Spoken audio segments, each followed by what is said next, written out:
Metal Jesus here, and I'm back again, this time with my top 10 tips for collecting video games. I've been collecting for over 30 years, and I've built up a pretty awesome game room at this point, and I thought it would be really awesome to share some of the things I've learned over the years, and also share some of the things that I've seen in some other collectors that are in the Seattle area. There's a bunch of really big collectors here, and so there's a lot that can go into building up your collection and doing it right and doing it smart. So I'm going to share all those secrets with you in this video. Let's take a look.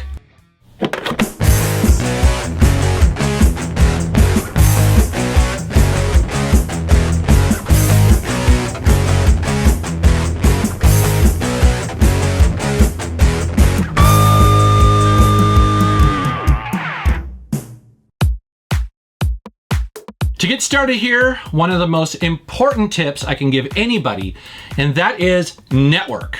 You need to let people know that you are a collector and that you are looking for games.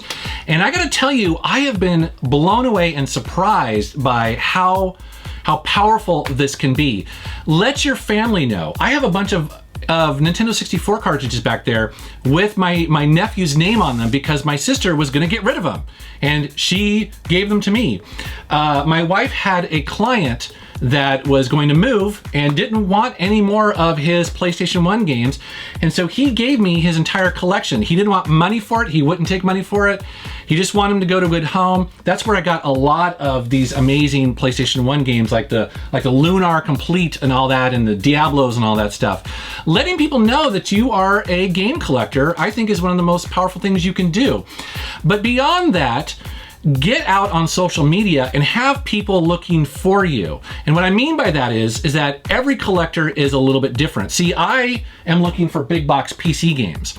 And so I let the other collectors in the area and around the globe know that if you come across big box PC games and you don't want them, let me know.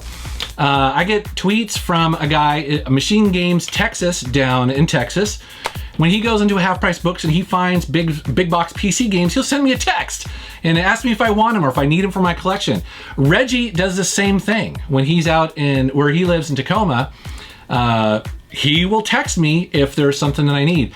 It's really powerful. It's really easy. Get out there and network and just let people know. And also, you can reciprocate. You can be on the lookout for someone who, let's say they're going for a complete Genesis collection, and maybe you're not, or maybe they're looking for games that you already have.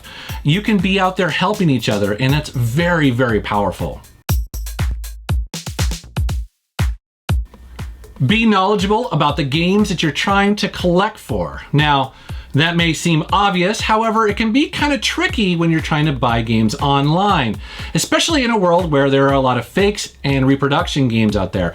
You need to know what is supposed to be there, both on the front and the back of those cartridges, and also on the inside. If you are going for a highly collectible game, a high dollar game, don't be afraid to ask that seller to crack that sucker open and show you the insides. And you need to know exactly what that's supposed to look like and how to spot some of the fakes. Very important. Retro gaming stores do that all the time whenever big dollar games walk in the door. They take them apart and they make sure that they're legit. Also, just be aware of what's supposed to be, in the box if it comes with one. So understand which manual is supposed to be there, also some of the other supplemental stuff like maps and things like that.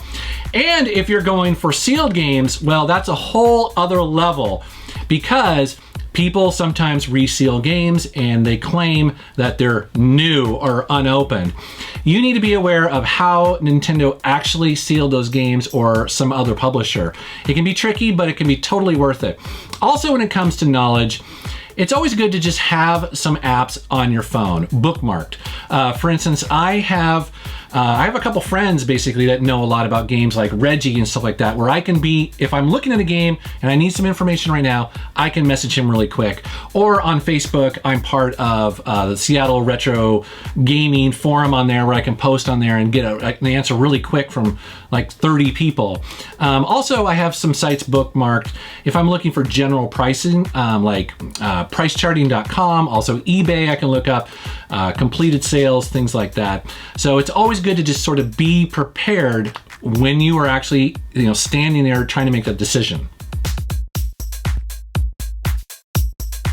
Know how to search. This is a huge one for people who use eBay, or if you're like me, you like to use Craigslist or some sort of site like that. It's worth going through the help files or the tutorials to kind of figure out some of the tips and tricks for the site that you use, because you can be assured that resellers and other big collectors definitely know how to do searches, and you don't want them to have the leg up on you. So for instance, it was really interesting for me to learn that on Craigslist, if I use a minus and a keyword, that will remove that from my search results. So it kind of cleans it up a little bit. So for instance, I put minus pawn because I don't need to see all these pawn shops that post like every day. They post every game as its own post every day. I don't need to see it. I just want to see the other stuff. Also, like for instance, Commodore 64. Well, there's two ways that could show up. You can have C64, and then I use the Pike symbol, and then Commodore, and that gives me both results. Same thing also when I'm looking for big box PC games. I will do quotes of PC, quote, PC space games, and then also a Pike symbol, and then quote, computer games. That way I get everything. So there's little tips and tricks like that that can basically, help you find what you're looking for. Here's a good one. If everyone is going right, you want to turn left, because here's the deal. If everyone is going after the same thing, it drives up the prices, and you're just part of the problem, you're part of the crowd, and you're gonna pay top dollar. So what I like to do, as much as possible, is go after the things that aren't yet on the radar. For instance, the PSP back here. The PSP right now, some people care about it, not everyone, but it's a great system, and it's so much fun to collect for. And one day, those are gonna be the ones that people are gonna be looking for. They're gonna be trying to find those really hard to find RPGs, and I will already have them, and I would have paid very little money for it. Same thing with some other systems. Like a couple years ago, Genesis was the system to collect for, because everybody was trying to collect Nintendo. That was the time that I jumped in and started collecting the Genesis, because I was like, well, these games are fun. Same thing with the original Xbox. So many great games, and some of the best third-party games of that generation were released on the Xbox. That's what I mean, is that, when people are going right, man, just go left. Get the great deals now. Here's a strategy that works for a lot of people, and that is to buy games in a lot and then sell off the excess that you don't want. Pete Dorr did this just a couple months ago. He bought a lot of complete in-box Game Boy Advance games, and it was a fascinating video to watch, because he pulls out all these games he's been dying to add to his collection for a long time now, and he finally had them in his collection. But the amazing thing is that he was going to be able to sell all the stuff he doesn't want and actually pay for the whole thing. It was actually pretty brilliant. I was actually very impressed with that. Another person that's done that is also the immortal John Hancock. He has many, many amazing games that a lot of people would love to own. The way he has done that is by buying lots. And again, you have to put up more money initially, but if you're smart about it, you just sell off all the stuff you don't want, and win for you. Go to gaming expos. I am a huge fan of all the expos that I happen to live around, like the Portland Retro Gaming Expo, Seattle, Cowlitz. There are so many great ones. But the thing is that it can be worth the hotel costs and the flight. And I know that for a fact because people from around the world fly in for these expos because they're so amazing. It's really just one-stop shopping. And it can be amazing if you're a collector and you're looking for some games. It's cool too because it's multiple stages. So for instance, a lot of the big games, a lot of the really hard to collect games are usually bought up within the first couple hours of the first day. But that doesn't mean that the other days are any more valuable, because by the end of the expo, most of those retailers are willing to just blow out their inventory because they don't want to haul it back. So it can be a really cool time to just get a ton of things you've been looking for a long time.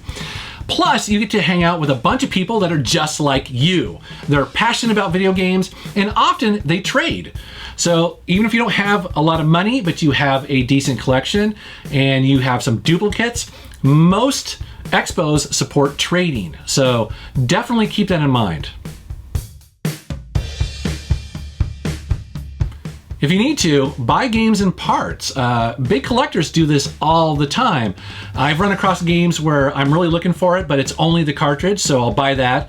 And then maybe like a year later, I'll be digging around in some retro gaming store, and sure enough, they've got the box. You know, it's like flattened or whatever. It's in, you know, with a bunch of other ones. They sell it to me for a couple dollars. That's cool. And then I'll go to like an expo, and a lot of vendors at expos will have just like entire bins of loose manuals that they sell just for a couple dollars. And you know, you buy that, and pretty soon you have a complete copy of that game that would have cost you a ton more had you bought it complete originally. So it can be a really good way to go. Collecting import games can be a cheaper and often easier option for some people. I've actually been doing it a little bit more lately now, simply because Nintendo and Super Nintendo games are completely out of my price range. Also, Sega Saturn games. Often the North American version is just way too expensive. Getting the Japanese version, or even the PAL version if there's one available, sometimes can be a really nice and cheaper option for sure. Here's a tip that has served me very well, and that is get to know store owners. Now, I'm not just talking about retro gaming stores, although you definitely should, but also thrift stores, pawn shops, whatever. Any store that people potentially bring in old video games, you want to know those owners, because one of the challenges that a store has when they take in this merchandise, they need to know that there's a customer that wants it. And they don't always know that. And especially like for me, when I'm looking for big box PC games, there are not a lot of us out there, but I let them all know that if you get them, come into the store, give me a call, set them aside, bring them to the expo, whatever. And they do that. When I go to Portland Retro Gaming Expo, most of the local stores have a box set aside just for me that has big box PC games in it. It's awesome. But it doesn't have to just be that. Let them know that you're collecting Super Nintendo RPGs or TurboGrafx, whatever, Atari Lynx games. They love that. And when those come in the door, they will put them aside or give you a call or send you an email. It's what they do. They want to sell them. So definitely do that. And you might be surprised that they will start working for you to help make your collecting goals. And then my final tip is to simply be patient and have fun. You know, the hunt for these games is often some of the most fun you'll have. I love looking for those rare and unusual games, and I don't care if it takes a long time because it's worth it, you know? I know that I could save my money and go on eBay and probably buy most of the games I want, but one, you won't have a collection. I'm not rich, so I wouldn't have a collection like this if I did that. I think it's more fun finding those dollar games, those $5 games, you know, those $10 games or whatever. You know, onesie twosies that come in and you get to appreciate them. I love that feeling. So that's my recommendation. You know, if you're not extremely wealthy, be patient. They're out there. There's plenty of copies of most of these games, and you know, with a little networking, it may come into your collection. Which actually reminds me is that, and a lot of you people know this, that many of the most awesome games that you see behind me here, a lot of them have been donated by people who enjoy my channel, which again is part of networking. Those people could have sold those games. They could have given them to somebody else, but they knew that I wanted them. And that's kind of what I'm talking about here, is that, you know, networking can get you a long way. If you be patient and you let people know that you're looking for stuff, good things may come. It's a pretty cool hobby.